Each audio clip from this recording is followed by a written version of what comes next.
It is 8:27 a.m. Pacific Daylight Time. It is the 6th day of August 2025. This is episode 1141 of Bitcoin.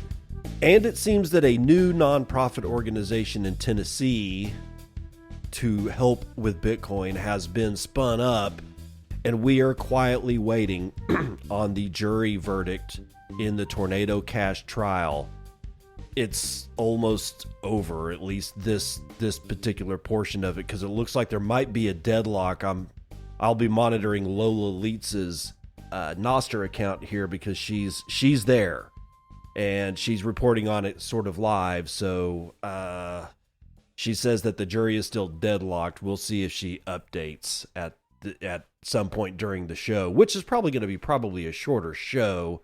And then I kind of want to say a few more words about CrowdHealth, because this is just becoming ridiculous. I've said it before. The rise of health insurance companies enabled hospitals to go almost full administrative and increase their cost, just like college loans did the same thing to college tuition. It increased the administrative staff of colleges and universities. It increased the cost for students because they knew that they were going to get the money. I mean, the hospitals knew they were going to get the money. The care clinics and whatnot knew they were going to get the money because of health insurance. So they just pushed the lever all the way over, and well, we end up with crap. And it happened in universities. It's happening to the healthcare industry, and CrowdHealth seems to be helping people out.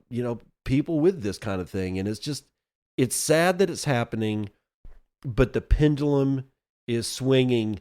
We got a crypto phishing issue going on. Brazil is going to be in the news, as is the state of Michigan. But let's go back and let's talk about this Tennessee issue. Tennessee Bitcoin Alliance to position the volunteer state at the center of America's Bitcoin revolution. Dave Birnbaum is writing this one for Bitcoin Magazine. A new nonprofit organization, the Tennessee Bitcoin Alliance, has been formed to accelerate Bitcoin adoption across the state of Tennessee through coordinated public education programs and a focused legislative agenda. Its stated mission is to integrate Bitcoin with commercial activity in the state. The organization was founded by seasoned technologists, entrepreneurs, and political activists, and aims to translate Tennessee's favorable energy mix and business climate into long-term leadership in the adoption of Bitcoin. The TNBTC launched last month with an in-person event in Franklin, Tennessee, with several state lawmakers and policy specialists attending. TNBTC will begin rolling out statewide workshops this fall. Sessions for households will cover practical topics such as acquiring, securing, and spending Bitcoin, while merchant-oriented programs will provide hands-on guidance for integrating Lightning-enabled point-of-sale systems. Additional free materials and Bitcoin education curricula are planned for educators, civic groups, and local officials to ensure a common understanding of Bitcoin's technical fundamentals and economic implications.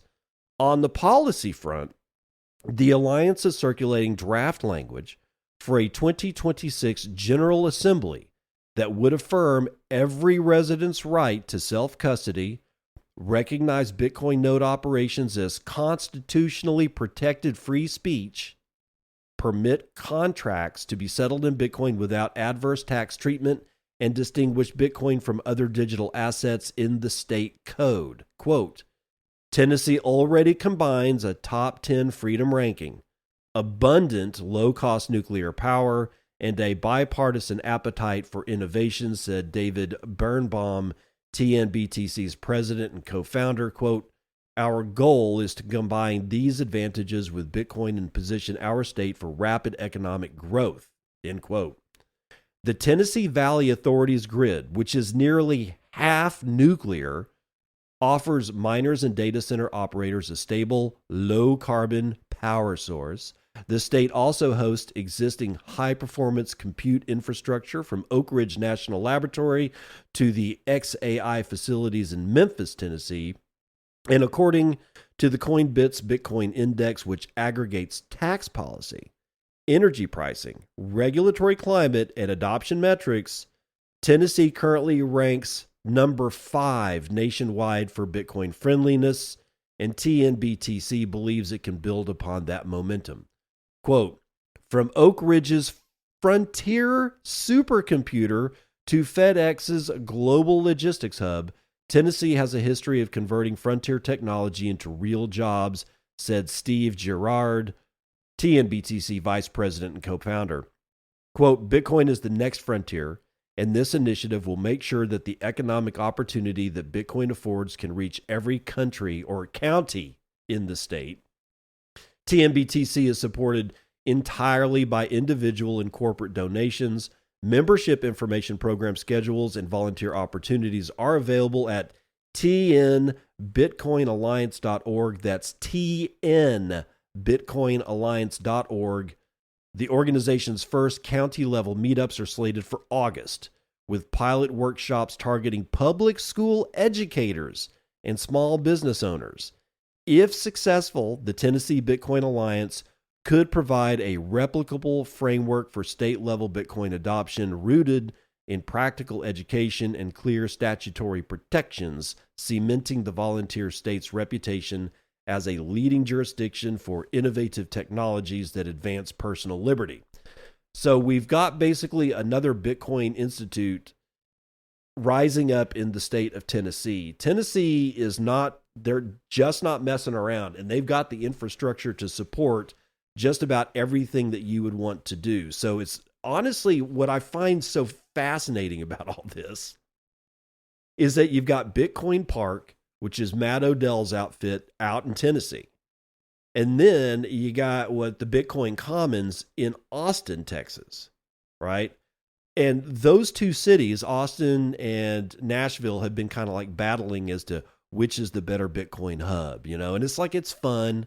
Yeah, they're not really, you know, they're not really rivals. They're actually working together, but it was fun to see. But now it's sort of expanded to the whole state of Texas and the whole state of Tennessee are now sort of kind of battling. And I hate that word. They're not really battling. They are working together, but they're providing tension across the eastern part of the United States for like think of it as a tug of war between Tennessee and Texas, right? And this is a big tug of war. Texas and Tennessee have lots of energy. They've got lots of technological prowess. They've got lots of technological know-how. They've got all the infrastructure to be able to take this stuff on, and no other state is stepping up to the plate in the way that both Texas and Tennessee are. And I kind of find that fascinating, but I also think other states, they're missing out. They're just kind of sitting on their thumbs. I mean, I live in Washington State, which has a shit ton of hydroelectric power. I mean, a lot. Electricity is fairly cheap in Washington State. And there's also a lot of electrical infrastructure insofar as large companies that are electrical engineering companies that are top-notch outfits. And Washington is doing absolutely freaking nothing in this entire arena, you know? And it's like, I'm not rah-rahing Washington. Believe me, man, if I could get back to Texas, in a heartbeat, I would. But that's not going to happen anytime soon, so I'm kind of stuck. But in the meantime, I might as well look around and say, well, what do you got, and how are you leveraging it into this new world? And I don't see any other state really stepping up the way Texas and Tennessee are, which probably means that Texas and Tennessee are going to be ruling the nation before too terribly long. Let's check in on Lola. Let's see if anything's changed here. I'm just using nostrudel.ninja as my nostr client here. Nope, they're still deadlocked. Let's move on to a small Twitter thread. I know. Well, actually, no, this isn't going to be Twitter. This one is on Primal. Um, there is. I've got this thing up here, and it's really the response that I want to read, but without the context. The original poster's context that started Evelyn's response.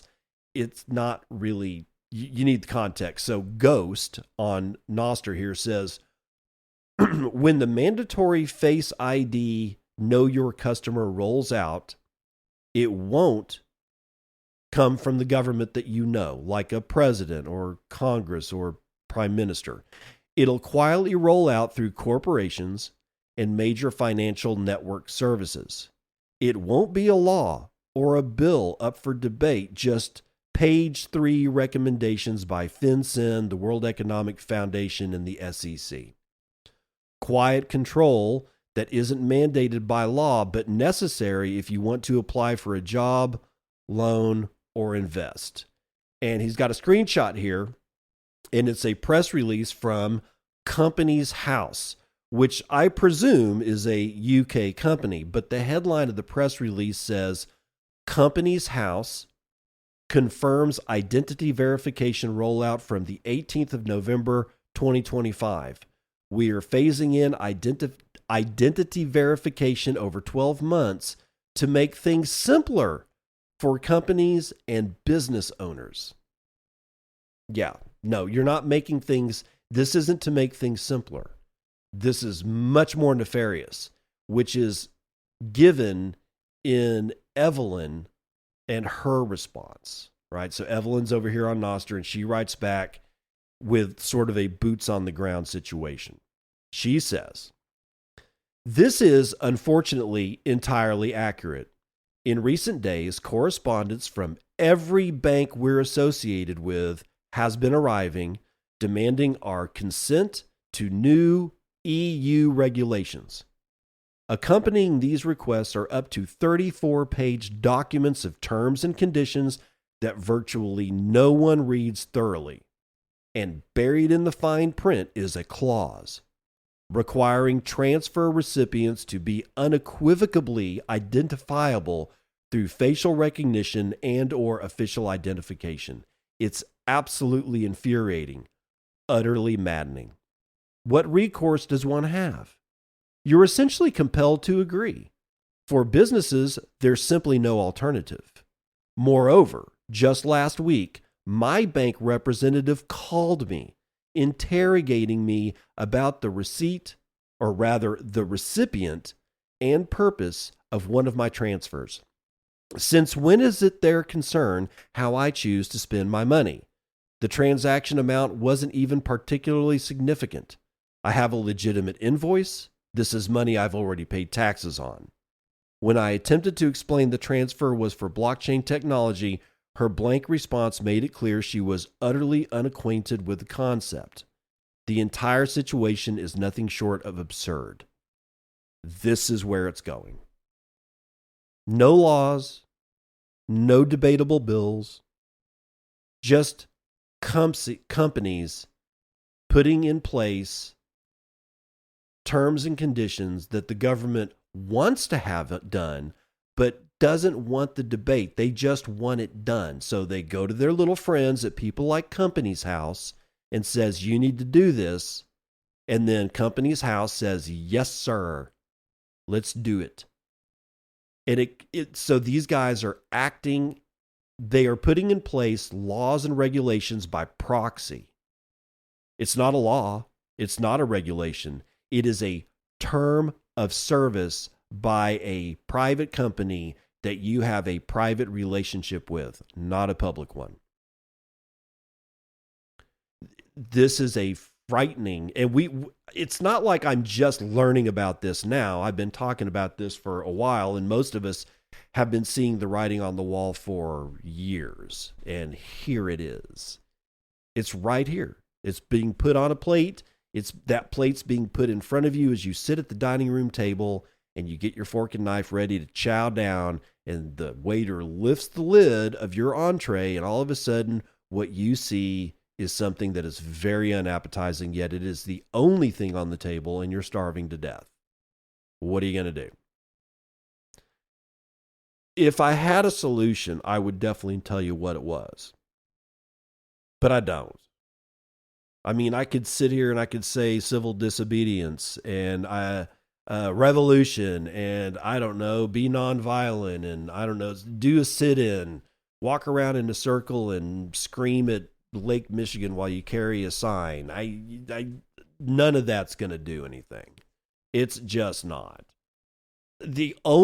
Honestly, the only way out is what we're already doing. We're building a parallel system. And then it's going to be, how do we defend the parallel system?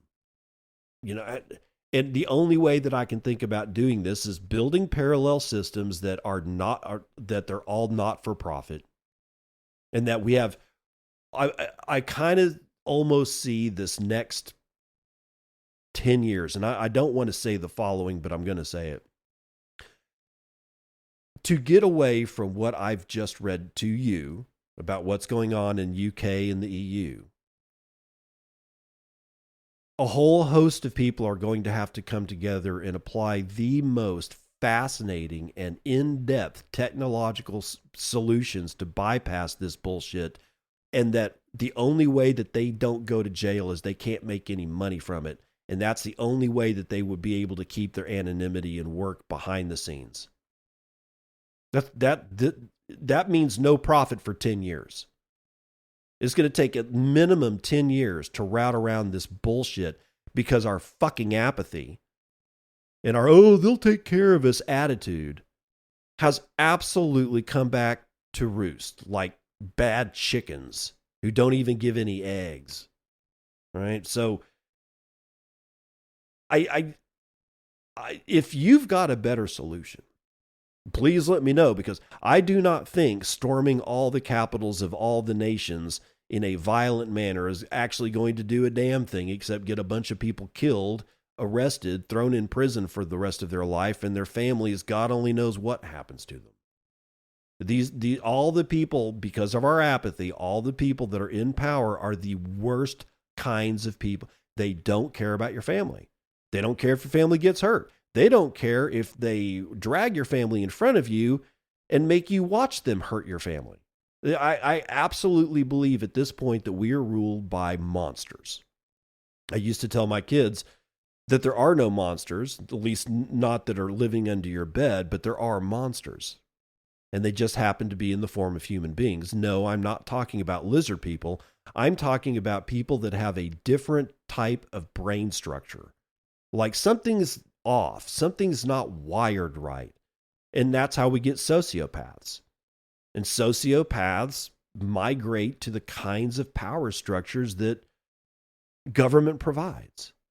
I got into an argument on Nostr with somebody. I honestly, I didn't even have time for it because this is a bootlicker, right? I just muted him. I'm like going, I don't have time for your ass. Because he was like, well, yeah, but the human race, we have to have government. Really? And then the argument was, every time that groups of people have come together, there's always been leaders. Yeah, I guess, but that government's a little bit different. I mean, it's like having somebody that you trust that you go get advice from is one thing. Having somebody mandate what you do and how you live is quite another thing. Having a leader is sort of somebody that you can trust, that you can go get advice from. When that leader says, you know what, I'm going to take this one step further and I'm going to make you do what I say. Well, that's no longer a leader. That's a fucking sociopath. And that's what we have. And the only way around it that I can see is to build around it. And the only way that you can build around it, you can't have a company. You can't say, hey, we're going to have a new banking system. And my name's David Bennett, and I'm going to build it, and here's my bank. It's not going to work that way. It's all going to be done in the shadows. It's sad, but like I said, if you've got another way out, man, boost the show and let me know what your thoughts are. Because other than just ignoring these people, detaching your life from these people as much as humanly possible, making yourself, I was about to say small, but I don't mean that. what I mean is almost invisible, except to your other friends, to people that think like you. But you're like, we've got to reduce our attack surface. We've got to start thinking of ourselves like nodes on a network, like on a Bitcoin network. And the code that we run has to have reduced attack surfaces. And our apathy has allowed ourselves to have a very large attack surface. You can't even cut somebody's hair without getting a license. Are you kidding me? Really? Yes, actually, like I was about to say, what are they going to do? Come in and arrest you? Yes, they are. Or they're going to fine the shit out of you. And then when you don't pay that fine, then they will arrest you. So that's a huge attack surface when you think about what we're talking about. We're talking about cutting someone's hair. We're not talking about doing open heart surgery without a medical degree.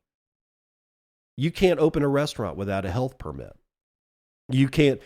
A business license. Think about it that way. What the hell does that even mean? I mean, if I get a driver's license, I had to take written tests. I had to study when I was 15.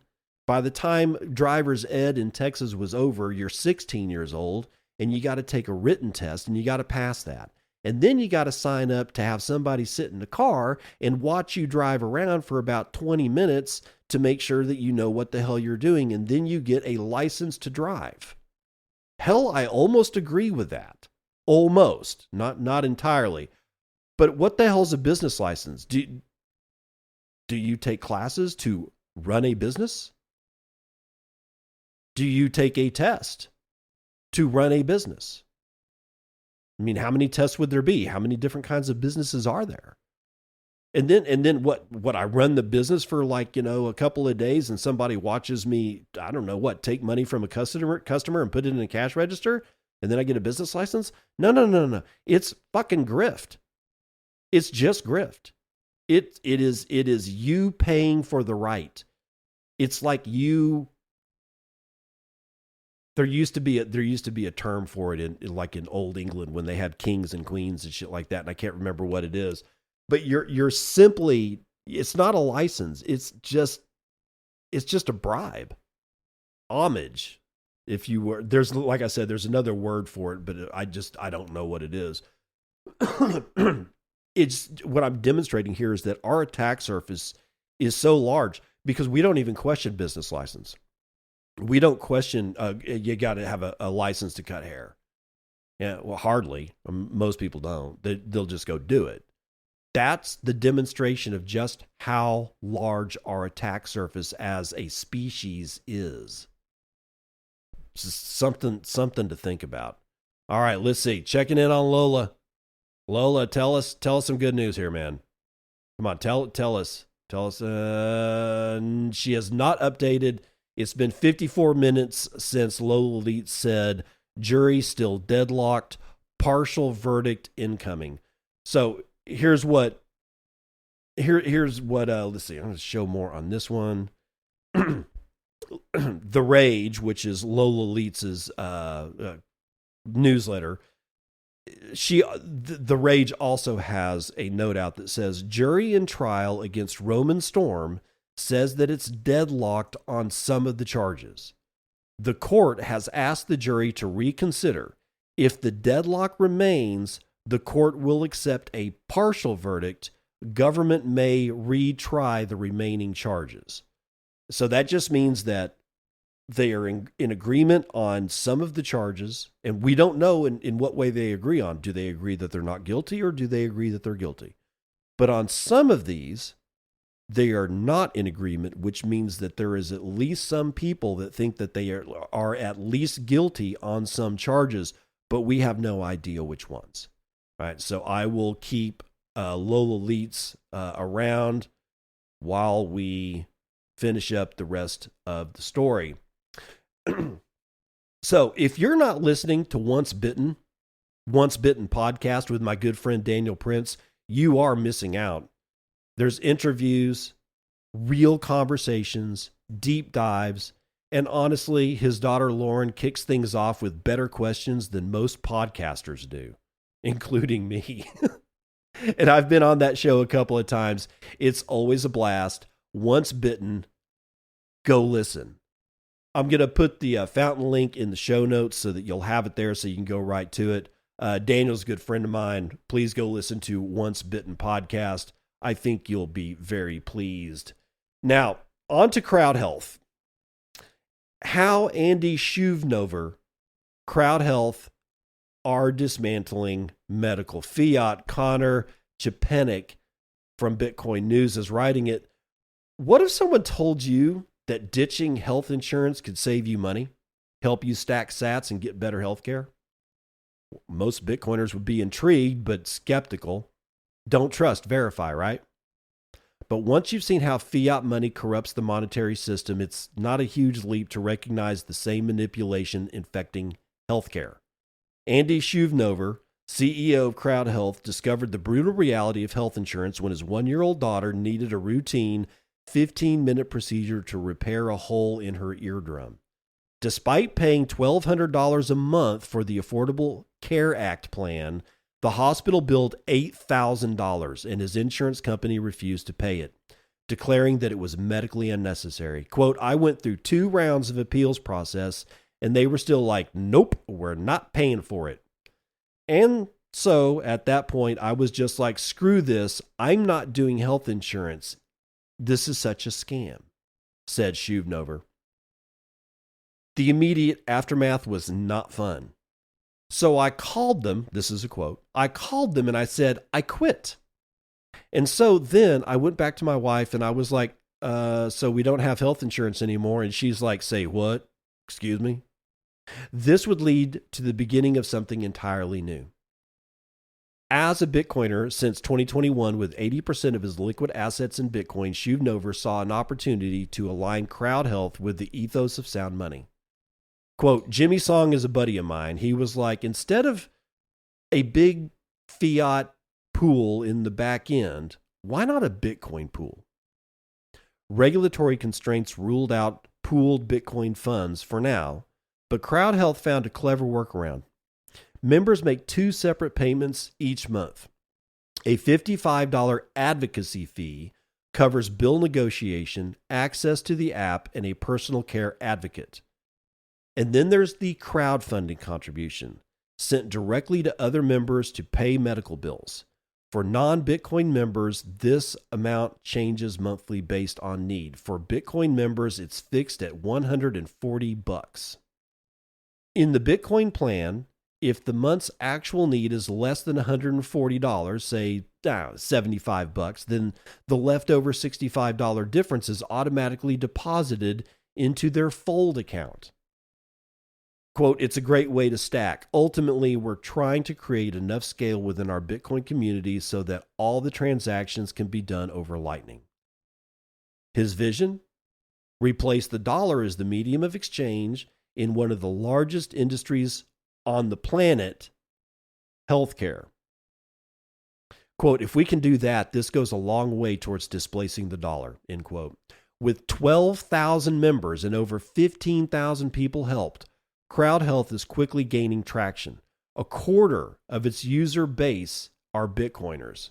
I want to come back to that one. That's an interesting little snippet there. The back-end Lightning infrastructure is already built. Bitcoin-friendly doctors are reaching out to get paid in sats. Even one of the 10 largest hospital systems in the United States has shown interest in accepting Bitcoin. Quote, if we can get patients who want to pay in Bitcoin, doctors who want to receive Bitcoin, and the infrastructure in place, then I think we've got something really special, Shuvnover said. The platform's members are hard to ignore, or rather, the platform's numbers are hard to ignore. For medical bills over $2,500, members pay about 50% less than they would through traditional insurance. Quote, imagine our healthcare system if all the prices were slashed by 50%, Shuvnover said. That is a $2.5 trillion impact. That's $2.5 trillion going back into people's pockets, people who could be buying Bitcoin. And it's not just about saving money. Like Bitcoin, CrowdHealth incentivizes sovereignty, not just financially, but physically. Quote, when you're personally responsible for your own stuff, your behavior starts changing. I see this with Bitcoiners. They take better care of themselves. CrowdHealth even rewards members who stay metabolically healthy.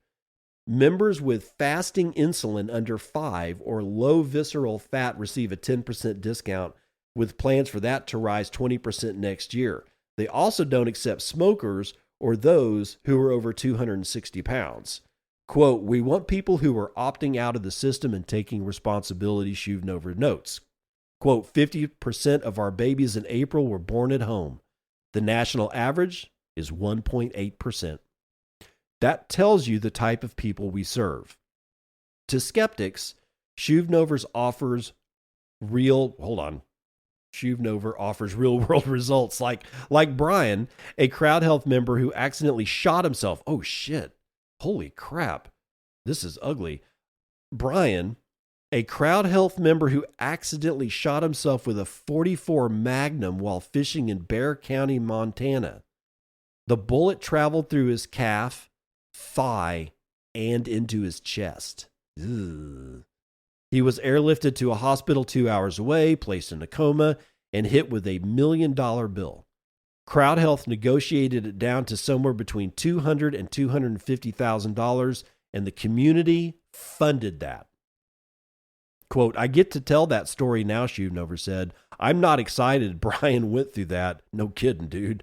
I'm excited that CrowdHealth was his ally, not his enemy. Despite the philosophical overlap, many Bitcoiners still cling to traditional insurance. Shuvnover doesn't get it. Quote, if you're okay with leaving fiat, why are you still afraid to leave fiat healthcare? To him, the parallels are clear. Both systems are opaque, centralized, and built to extract. Both can deny access, dictate choices, and delay help when it matters most. Quote, they can say, we're not paying for that. And that means you don't get it, Shuvnover explains. Quote, that's more control than the dollar ever had, at least with money. You can choose how to spend it. But when it comes to health insurance, they can block care entirely. That affects your body, your time, and your life. For a community that prides itself on personal responsibility and opting out of broken systems, it's a contradiction worth examining at least. CrowdHealth is a simple idea built and designed for people looking to take back control of their health and their health care. With subsidies, there you go, with subsidies and Medicaid support expected to tighten, millions will be searching for alternatives. CrowdHealth is ready. The platform is expanding community groups. From Bitcoiners to carnivores, faith-based families, and more, the idea is simple. Shared values, increased generosity, and accountability. Quote, we want people who are metabolically healthy, who are raising babies, who are living active lives, not people whose chronic conditions cost 5 times more because of bad lifestyle choices. The top CrowdHealth expenses aren't chronic illnesses, they're sports injuries and pregnancies. That's a good sign. Quote, we want people to thrive. I want my customers at 80 years old out back playing wiffle ball with their grandkids. I want them to live hard and die fast, not suffer a slow, expensive decline. And that's the vision, not just lower premiums or faster payments, but a healthcare system that actually makes you healthier. CrowdHealth is not health insurance. It's a parallel system where members fund each other directly based on shared values and mutual trust. That trust is the foundation, not bureaucracy, not claims departments, not fine print. Bitcoin doesn't rely on trust, it relies on code and consensus. But what unites both systems is the desire to escape manipulation and reclaim control. The dollar system is broken, so is healthcare. CrowdHealth offers a path out of both, and here's the question Shuvnover wants every Bitcoiner to ask, quote, what keeps you from decentralizing your healthcare? If you're already orange-pilled in your savings, maybe it's time to do the same with your healthcare. Are you still unsure? Then tweet your questions to @JoinCrowdHealth. I guess that's on Twitter. Let's see. Is it on Twitter? Yeah, it's on Twitter. Anyway, so the parallel system comes up again in this. It's not a parallel health system. It's not parallel doctors. It's not a parallel medical training. It's not parallel hospitals. It's literally short-circuiting between the patient and the caregivers. and that caregiver's infrastructure. And I'm talking about the hospital, not the infrastructure part of health insurance. And certainly we need to do something about the administrative bloat in hospitals, but that's on down the line. This is just short circuiting because right now the health insurance plays the middleman between you and your health care. If you build a parallel system that short circuits the bureaucracy of the health insurance, then water is going to find the easier path. Be like water, my friend. Be like water. Let's run the numbers.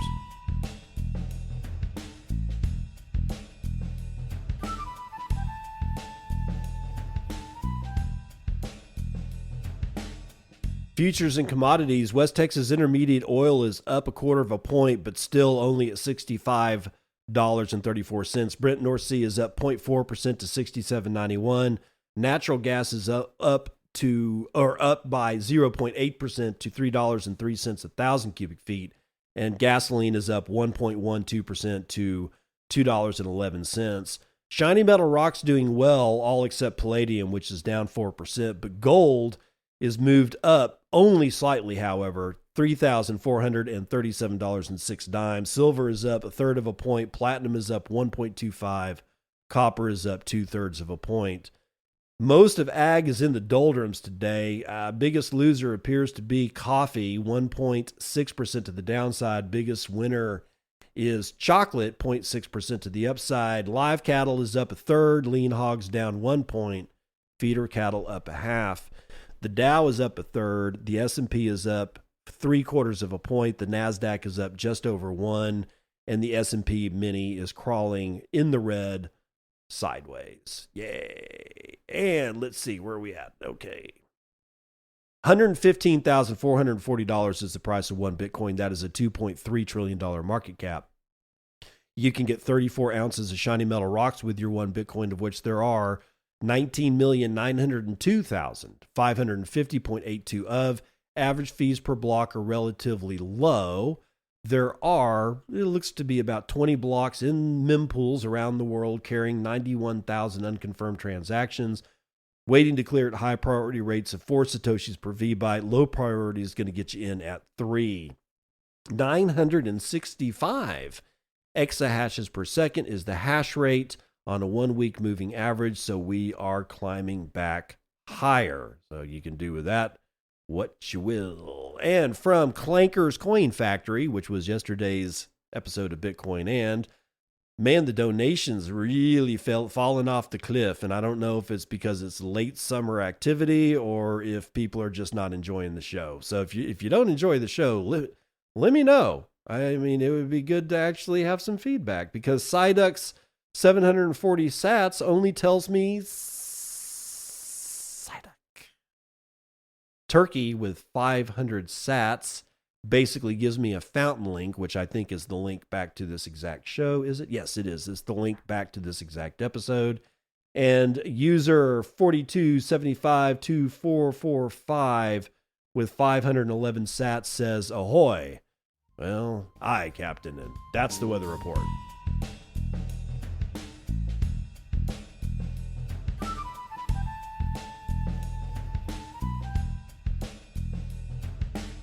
Welcome to part 2 of the news that you can use. Brazil's lower house is going to hold a hearing on creating a national Bitcoin reserve.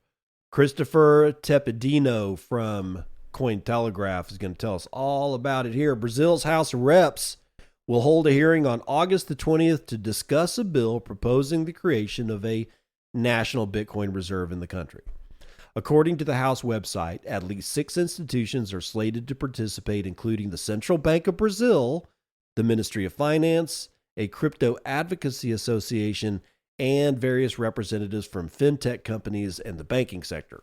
The bill, which was introduced back in November of 2024, seeks to allow up to 5% of the country's treasury funds to be used to buy Bitcoin, which translates to a potential investment of roughly $15 billion, assuming the central bank's total reserves of about $300 billion as of February.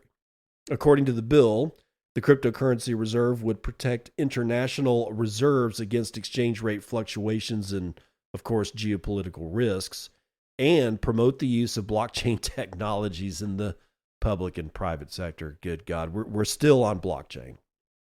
If approved by lawmakers in the House, the legislation will lead to the Senate, or rather head to the Senate, the upper chamber of Congress, before being signed into law or vetoed by President Luiz Inácio da Silva. The idea of a Bitcoin reserve in the country has been met with mixed response. Yeah, when did we talk about the IMF? That's all I want to know.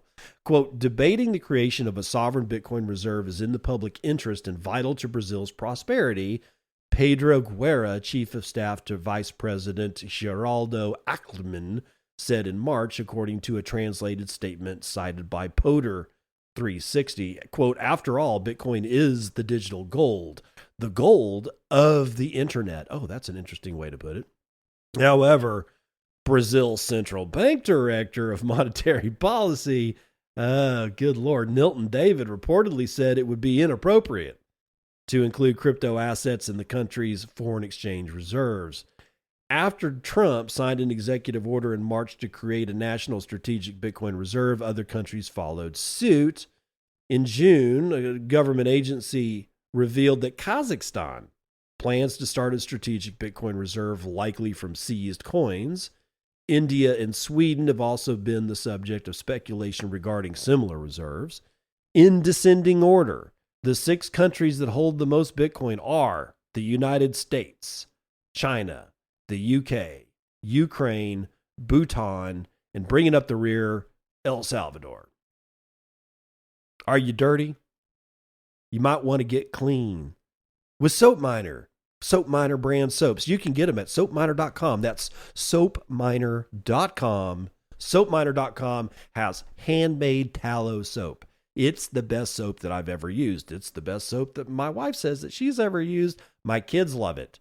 I'm serious, man. It makes washing hands fun again because you actually feel them get clean. But it's more than that.